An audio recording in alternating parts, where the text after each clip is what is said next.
All right, so today I want to do a talk on leadership development.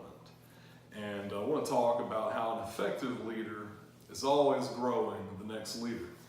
We have to find the next leader that's going to carry the load or carry the torch beyond what we've accomplished. If you're an effective leader and you grow as you should, then you've got to find someone who's going to take your place.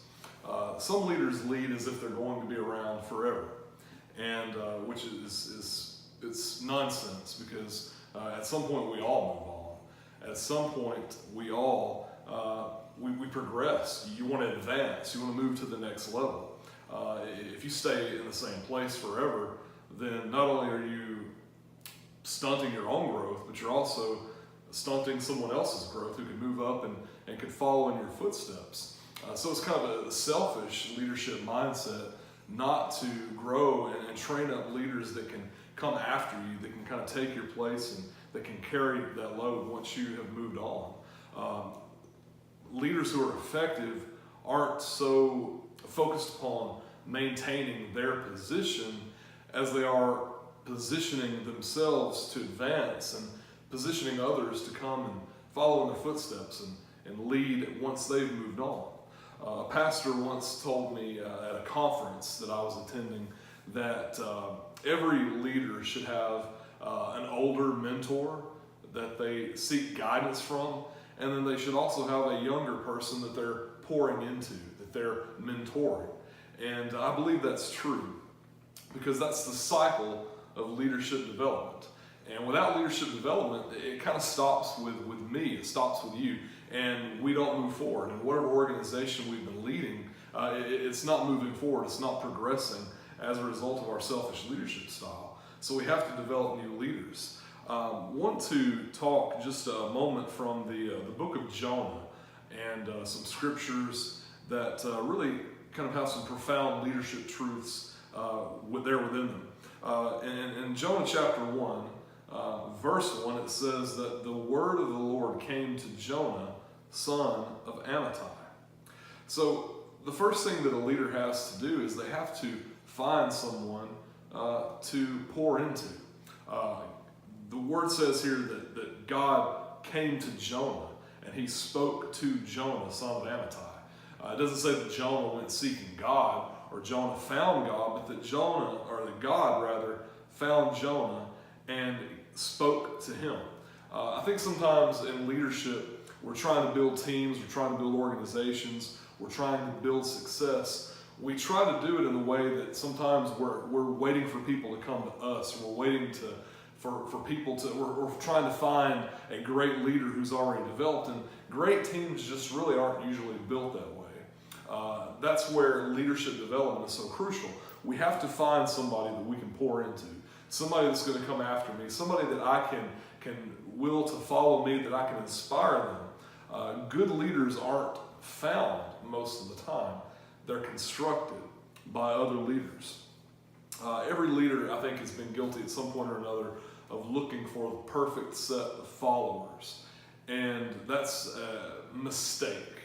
It's a wrong method to try, because you'll never find a perfect set of followers. You have to go out and find people. I think about Jesus, for example. When he went out to find disciples, he went out and he found Peter, who was a fisherman. Now, Peter wasn't an educated religious leader of the day. Jesus was all the time talking with religious leaders of his day, and he could have easily chosen one of them, but that wasn't what he was looking for.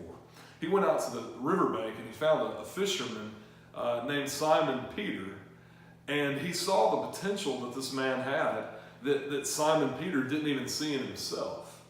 And he shows him the talents that he has and the potential that he has, and say, hey, I want to take what you have, Simon Peter, your talent, your potential, your gifts, and I want to make you a leader. I want to make you a fisher of men. And that's exactly what he did. He cast a vision for Peter's life that was far beyond the riverbank. And that's what if we're going to be effective leaders, we have to do the same thing. We have to find people that may not be perfect. They may not fit the mold. They may not look the part, so to speak. But we've got to be able to pour into them and speak life into them and cast a vision in their life and show them that we believe in them. And when we do that, they'll follow us. they'll lay down things to follow us, just as Peter did. They will lay down other things that maybe that would be a hindrance to them for completing the mission that you're calling them to do, that following you would require. But Peter here, he lays all those things aside that he loved to follow Jesus because he saw that Jesus cast a vision for his life and cared for him and had a plan and a purpose for him. Building leaders is really like building a home. Building a home requires patience. It requires a lot of time. It's not done overnight. It's something that requires a good bit of time. And I think sometimes we look at people the complete opposite. We think that we can change them overnight, or we can build them up overnight, or we can influence them all in one big move, and that everything's done and they're ready to just go out and take charge.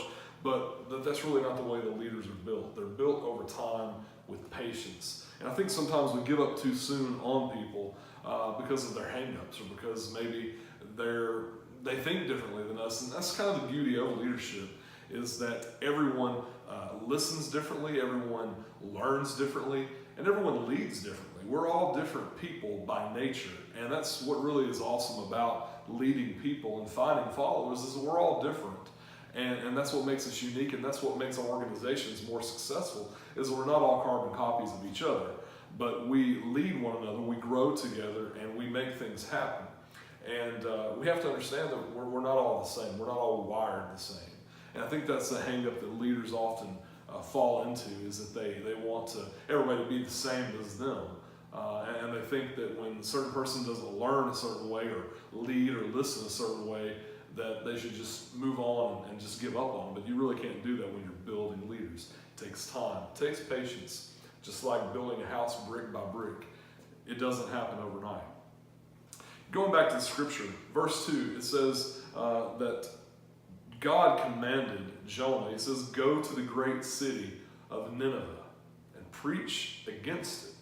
Now here we see God giving Jonah a very clear directive, a clear mission, a purpose. He casts a vision for Jonah and tells him exactly what he needs to do. Proverbs 29:18, a very familiar scripture we've heard many times, and it says simply that where there is no vision, people perish. If we don't cast a vision, then the people that follow us, they're not going to be able to help us bring it to pass, okay?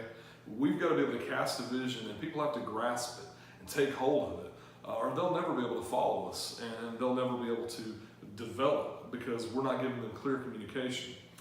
We have to set proper expectations as leaders, and that comes through high-impact communication.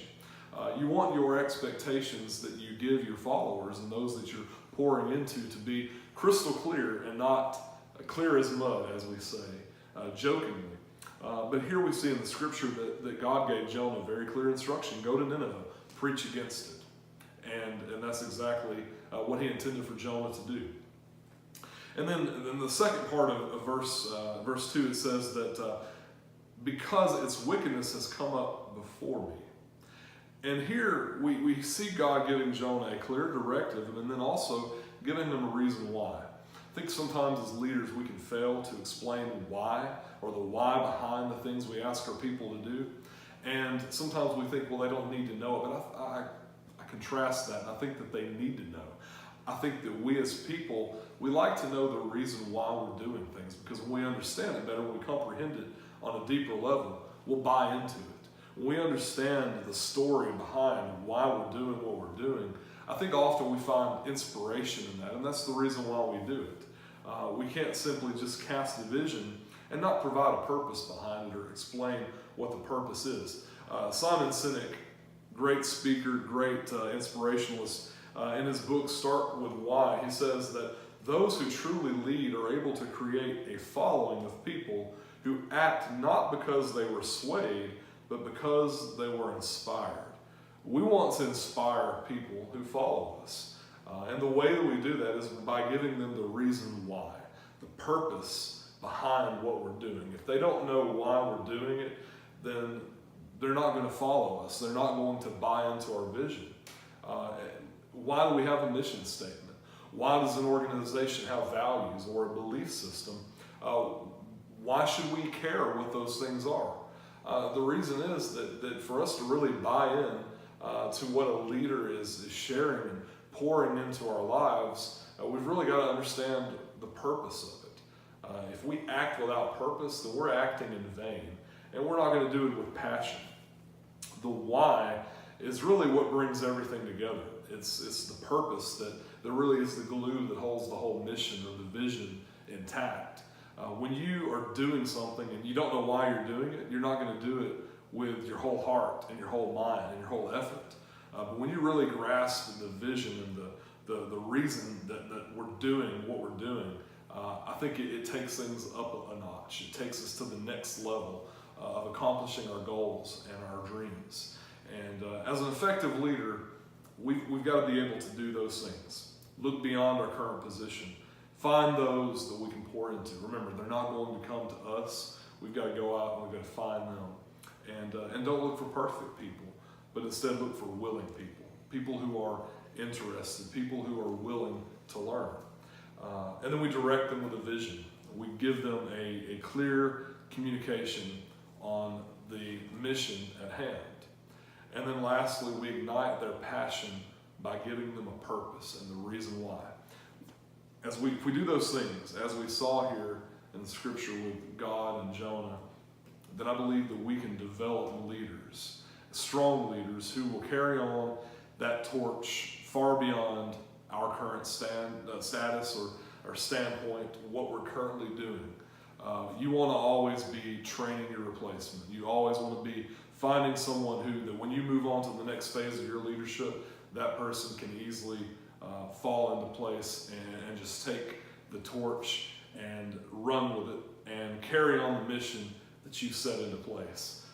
Any great leader would want that. You don't want your mission, your organization to die with you or to stop when you leave, when you move on. You want it to continue. And you want to place it in very capable hands of someone who can take it maybe even further. Jesus said, "You'll do greater things than what I did." He set a standard for those who followed him, and then he left it with them and said, "Go and do greater things." And that's why he's such a great example of an effective leader, because he developed other leaders. So the goal here in being an effective leader is simply to develop new leaders to carry the mission forward.